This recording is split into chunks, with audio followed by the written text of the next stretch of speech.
Last night, family and friends gathered to pay tribute to one of the country's finest actors and certainly one of the most loved ones, Miguel Faustmann. On behalf of the Faustmann family, we thank you for coming to the celebration of Miguel's life. We believe that life does not end when one dies, but the soul lives on until the resurrection of the dead.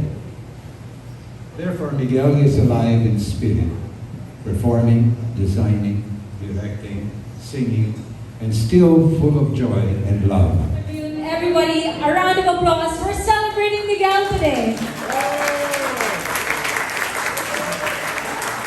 And that is why today we take a loving look back at some of Miguel's most memorable performances in a musical, no less than a theatrical tribute for or from his theater peers and proteges from Repertory Philippines. How to handle a woman? Mark me well, I shall tell you, sir. The way to handle a woman is to love her. Simply love her. Merely love her. Love her, love her. Godspeed, my king. We love you, Miguel. If I were a rich man,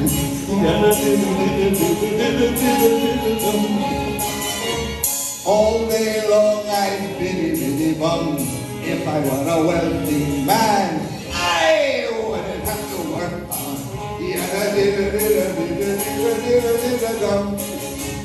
Lord, who made the lion and the lamb, you decreed I should be what I am. Would it spoil some vast eternal plan if I were a wealthy man?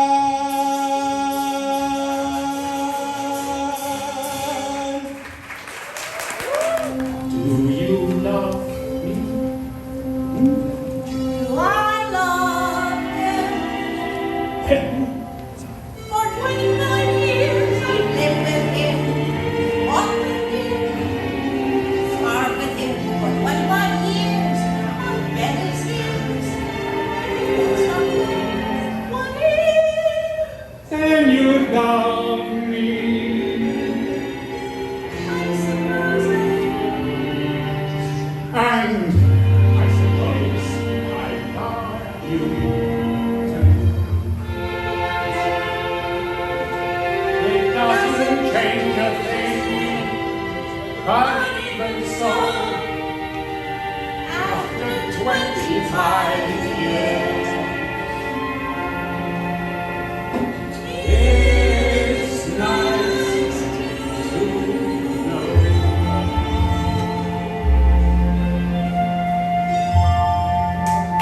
This like a little story I want to share with you. Miguel, when he's directing, what is it like being directed by Miguel? Okay, what is it like? Okay, I'm gonna use this word. It is unique. It is a totally unique experience. Miguel was incredibly detailed, painstakingly detailed. I think there was one time where he actually told me, "Do you think? No, you raise na lang your left eyebrow instead of your right, no?" And I said, "But why?" Because it's funnier. Your right is funnier. So to this day, I don't understand what happened, but you know what? It worked. The audience just like roared with laughter in the scene, and Miguel took joy in just watching every show, staying at the center and laughing out loud. In fact, he was the first one to laugh out loud with that belly laugh, that laugh before. And he was just having so much fun. I think that he was detailed because he wanted to bring the joy that he experienced with every piece to the audience. He saw everything with this childlike innocence. And it's something I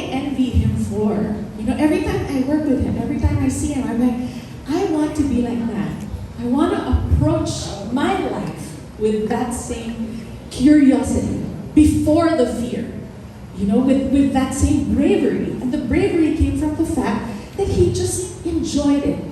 Joy first before fear. Stanley, all hell would be let loose if Barbara were to see anything in the newspapers about me and Mary and living in Wimbledon. Why? Because I live with Barbara in Streatham. No, son. You live with Mary in Wimbledon. That too. Well, you got two homes? Yes. One here with Mary, Yes. and one with your girlfriend in Streatham. Yes. Only Barbara's not my girlfriend. Well, is she a Shetland pony? She's my wife. I beg your pardon? Barbara and I are married. Oh, you and Mary are married. That too.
I've known Miguel since 1974. We met at the Manila Theatre Guild, which was then at the Army-Navy Club of Luneta Park.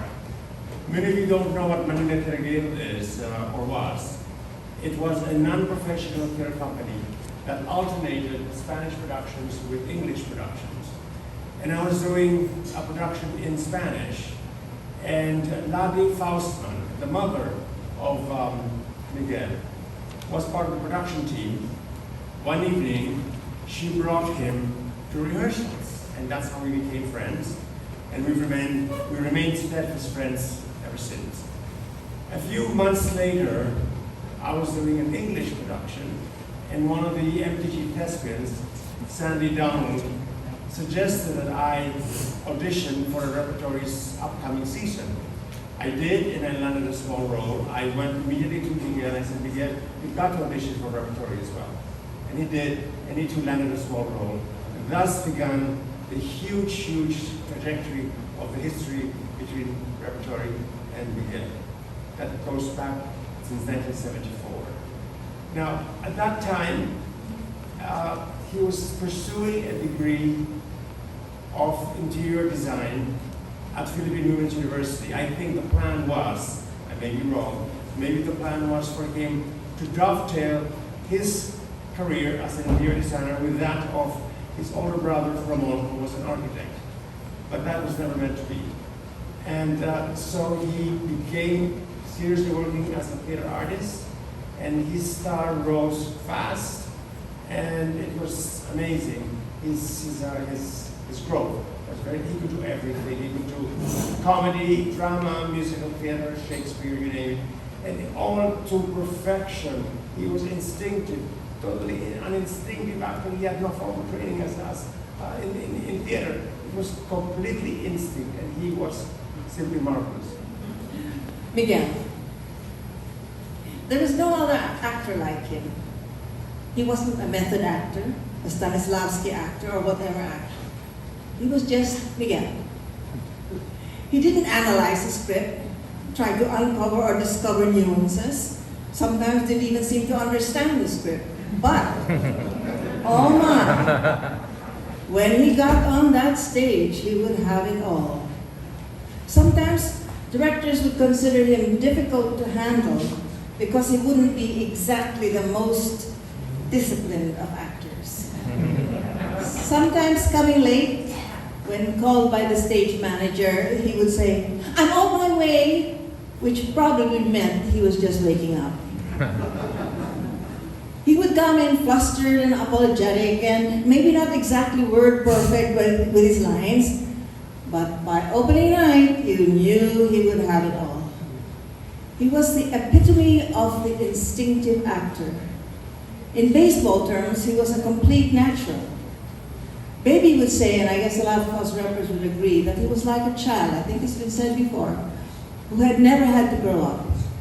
He had the freedom of a child, not yet hampered by grown-up restrictions and prohibitions and masks. Yet, from the way he immediately got a character, understood a situation, understood a culture, it was obvious that he was not oblivious to the world and what was going on around him, and had the high intelligence required of an actor that allowed him to absorb this without the necessity of analyzing or articulating it. There are not many actors who have played King Arthur, Tevye, the Pirate King, Juan Perón, Zoroaster the Greek, Shylock, King Henry of England, and perhaps most famously, Ebenezer Scrooge, and so many more in a single lifetime, with such simplicity and sincerity. I am I, Don Quixote, the Lord of La Mancha. My destiny calls and I go. And the wild winds of fortune will carry me onward, oh, whithersoever they go. Whithersoever they go. Onward to glory I go.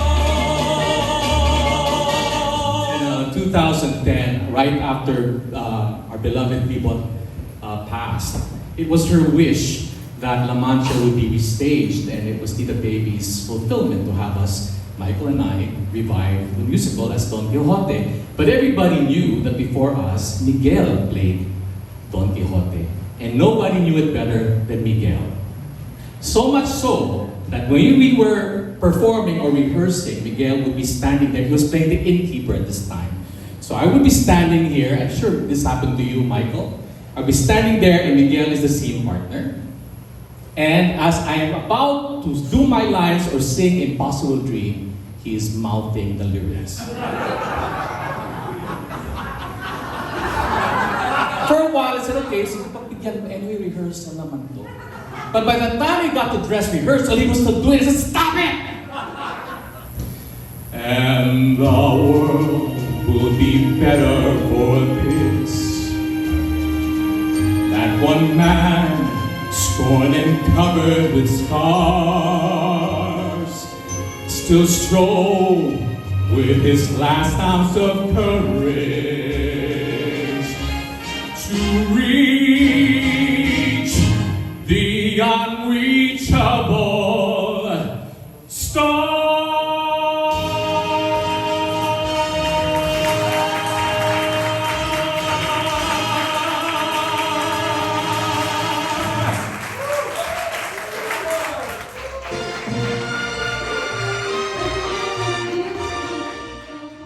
Miguel's incredible body of work, friendship, and zest for life will remain with us.